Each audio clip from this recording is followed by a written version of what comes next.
gaya ng pinirmahan niya para pahintulutan ang pagbubukas ng kanilang dollar accounts. Maging ang defense panel, ikinagulat ang biglaang pag-alis ng kanilang kliyente, lalo pat hindi naman siya dinidischarge ng korte mula sa witness stand.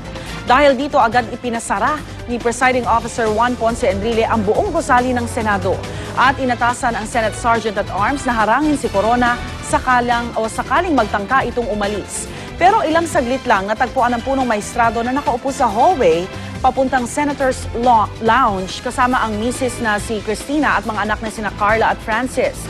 Agad siyang isinakay sa wheelchair at idiniretso sa Senate Clinic. Ayon sa kanyang manugang na si Dr. Constantino Castillo III, nagkaroon daw ng hypoglycemic episode itong si Corona na isang diabetic. Bukod sa matinding pagod, hindi raw kasi nakapananghalian ang punong maestrado. Nakabalik ng session hall si Corona pero tila matamlay na ito. Si Enrile naman galit na galit dahil sa umano'y pambabastos ni Corona sa impeachment court. Labis naman ang hingi ng depensa o ng dispensa ng lead counsel ng depensa na si Justin Serafin Cuevas sa senator judges. Sabay na nga kung babalik si Corona sa pagdinig ngayong araw. High respect for the Chief Justice. Thank you, Your Honor. I have high respect for the institution that he represents, but I equally demand respect for the institution that I represent. We will give you until tomorrow. You must bring the Chief Justice back for cross-examination. And you know the rule. What he said here is nothing unless he is cross-examined by the opposing counsel. If he will not appear, I will be forced to issue an order to strike out everything he said here from the record, and we will then consider his case submitted for decision. That shall be done, Your Honor, as directed. So ordered. Bago lumabas na ng Senate Session Hall si Chief Justice Renato Corona, isang waiver nga ang kanyang pinirmahan na nagpapahintulot na ungkatin ang kanyang mga bank account, pati na ang kanyang mga ari-arian at SALN simula noong 2002. Pero ang waiver ni Corona may kondisyon. Nais din niyang pumirma ng kaparehong waiver si Senador Franklin Drilon at ang 188 kongresista na pumirma sa impeachment complaint laban sa kanya. Yan raw ay para magkaalaman na. Ayaw naman patulang ni Drilon at ng ilang kongresista ang hamon ni Corona. Hindi naman daw kasi sila ang nasasakdal.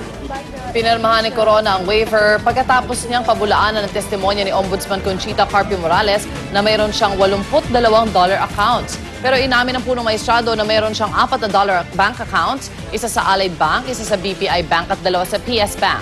Ito ay matagal na raw niyang negosyo simula pa noong late 60s, kung kailan ₱2 pa lang daw ang palitan kada dolyar. Lumago raw ito dahil 45 pesos kada dolyar na ang palitan ngayon. Pero hindi inilantad ni Corona ang laman ng mga dollar accounts sa kanyang SALN. Hindi naman daw kasi ito kailangan dahil itinuturing itong confidential sa ilalim ng Foreign Currency Deposits Act. Wala rin daw sa kanyang SALN ang kanyang peso accounts dahil hindi rin daw maituturing na sarili niyang pera ito. May kahalo raw kasi itong pera galing sa mga anak na sina Francis at Carla. Ang kahinatnan ng impeachment trial ni Chief Justice Renato Corona bubusisiin mamaya sa Talakayan with Igan. At maaari po kayo makibahagi sa Talakayan, mag-post po ng inyong opinyon at tanong sa official Facebook page ng Unang Hirit, facebook.com/unanghirit o sa UH Twitter account, twitter.com/unanghirit, gamitin ang hashtag na Talakayan. So aabangan natin kung makakabalik siya o hindi. Dahil kung hindi nga siya babalik, ano magiging desisyon na? Pero considering yung condition niya ngayon, kasi baka nasa ICU pala. So hindi pa na-determine kung na heart attack siya. Diba? Wala pang malinaw, wala pa medical bulletin na nilalabas. Pero yung testimonies ka, okay na eh. Okay na. Yung 3 hours, okay na.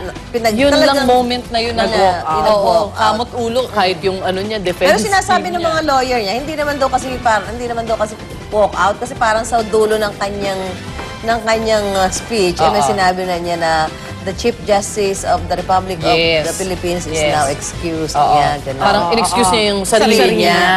Kaya lang, siyempre, respeto rin sa impeachment court. Kaya si Enrile, maintindihan mo kung saan nagagaling yung galit niya dahil binigay niya yung oras lahat kay Corona na sabihin yung nais niyang sabihin tapos biglang so exciting. Hindi nga lang parang insulto sa court yun eh. kahit parang personally ko, ako si Senator Nila, insulto sa kanya kasi talagang lahat binigay niya yung talagang respeto talaga kita kay Sabi nga Chief ni Enrile, Justice. di ba, parang ang dami nga nagtatanong sa kanya, bakit pinayagan siya magsalita ng gano'n? totoo Almost yan. 3 3 hours hours. yata, di ba? Actually, itong impeachment trial, medyo maluwag naman sa Oo, magkabilang panig. yeah. diba? Especially sa defense, siyempre, Yes. di ba? Dahil Kudos talaga kay Senator Talaga. Enrile. Yeah. How he handled, the impeachment trial. talagang nag-change si Manong. Totoo. Lalo nag-change si Manong. Samantala, dismayado naman ang Malacanang sa ginawa ni Chief Justice Renato Corona sa impeachment trial kahapon. Wala raw saysay ang pinirmahan niyang waiver at pinalala pa ito ng paglabas ng punong maestrado sa session hall ng walang pahintulot. Malinaw raw na tinangka ni Corona na imanipula ang proseso. Tinawag din nila itong pambabastos sa Senado. Sinayang lang daw ng punong maestrado ang respeto at mahabang oras na ibinigay sa kanya ng impeachment court. Sa inasal daw nito, tila ipinapakita raw ng Chief Justice na siya lang ang dapat pakinggan. Dumalo rin sa impeachment trial kahapon ang 16 na miyembro ng pamilya Basa, karamihan mga pinsan ni Ginang Cristina Corona na dating kahati niya sa Basa Guidote Enterprises Incorporated o BGEI. Ang ilan sa kanila mula pa sa Amerika at umuwi lamang daw sa Pilipinas para saksihan ang pagsalang ng punong maestrado sa witness stand. Tahimik lang silang nakinig sa naging testimonya ni Chief Justice Renato Corona. Paminsan-minsay napapailing at natatawa. Pero nang hindi na maganda ang naging pahayag ni Corona kaugnay kay Jose Basa III na tiyuhin ni Mrs. Corona, hindi nila napigilang mapaiyak. Anila, labis daw nilang ikinalungkot na nadungisan ang pangalan ng kanilang kaanak. Matatanda ang inakusahan ng ilang miyembro ng pamilya Basa si Ginang Corona dahil kinamkam umano nito ang korporasyon ng pamilya.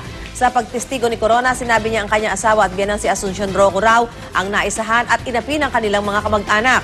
Pero kasinungalingan daw ito ayon sa mga pinsan ni Cristina. Muling dadalo ang pamilya Basa sa pagpapatuloy ng impeachment trial mamaya, bumalik man o hindi ang punong mahistrado. Babalik ba, Ings? Babalik ba? Depende. Babalik ba? Nasa ICU Nasa ICU. Napapakinggan ko sa DCWB eh. Pero ano daw, Hindi, ikaw, dahil Indan, atake ng Oo, Hindi pa diabetes. confirm naman yun. Alam mo, emergency situation yung kapong ko pa sinasabi. Diba diabetic ako? Yun ang talaga iniiwasan doon. Sobrang taas tsaka sobrang baba. Baba na sugar level. Kumain ba talaga siya ng lunch o hindi? Kasi sabi niya hindi, May may iba nagsabi problema oo niya, hindi daw. ko Oo daw, problema. meron Diba? daw. Oo, Hindi ko sabi problema niya, yun. oo. Sabi niya, walang kakaba-kaba eh. Oo Hindi, nga. pero ikaw nakaranas ka na yung hypoglycemic. Ano ka, Na, makakalakad ang ka ba? nakaranas, ang mga sintomas kasi niyan, panlalamig, Okay. Para pinapawisan. Parang gutom, hindi matay. pawis, manginginig ang Katawan mo. tuhod mo. Oo. Pero sa laki kasi niya, Oo, buti mabigat. na kaya niya pa niya maglakad. Kasi mula dun sa session hall hanggang sa Senator's Lounge, mababa yun. Layo-layo yun. At kawawa si Ma'am Cristina kung bumagsak ito. Kasi matayin talaga yan. Ngayon, yung iba nagdududa, di ba? Pero nasa ICU ngayon eh. Oo, sa ICU. So, anong... Private hospital naman yun. Kumbaga, i-assess naman talaga nila kung kailan i-ICU yung tao. Hindi kita mo naman, basta-basta. unang humarap sa kanyang doktor ng Senado, Obigaini yun eh.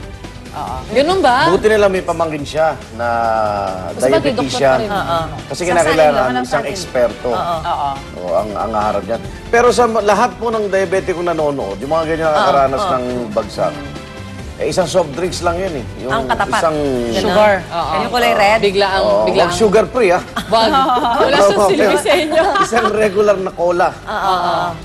Which Pala, binigay within- sa kanya. Binigay Pero sa kanya. meron siya, eventually. Dapat Within meron 5 siyang minutes, ano. within 5 minutes, babalik na sa normal yun. Talaga. Pero nung nasa Magsushoot wheelchair, up kasi yun. nung nasa wheelchair siya, may hawak na siya ng isang cola eh. Meron. Pero napabalik na siya noon, ano? Naka-wheelchair. Wala siya Kainan. naka-standby sa ano. Siguro parang anybody also, kahit meron kang diabetes o wala, yung ganong moment na napakataas ng emosyon, kahit sino parang Intense, minsan eh, no? maano kayo, no, na malulula ka dun sa feeling. Actually, ang sa nakagulat nga ron, galit siya, di ba? Dapat nga na-shoot up yung sugar eh. Eh, bumaba daw. Ito, Eh, yun Hindi yan, nga ma- daw kasi parang- kumain. Hindi ko alam yung sintomas, parang nagkalito-lito na eh. Hindi, kasi may sinasabi na kumain. Bagong pag-aaral ng Philippine Diabetics Association.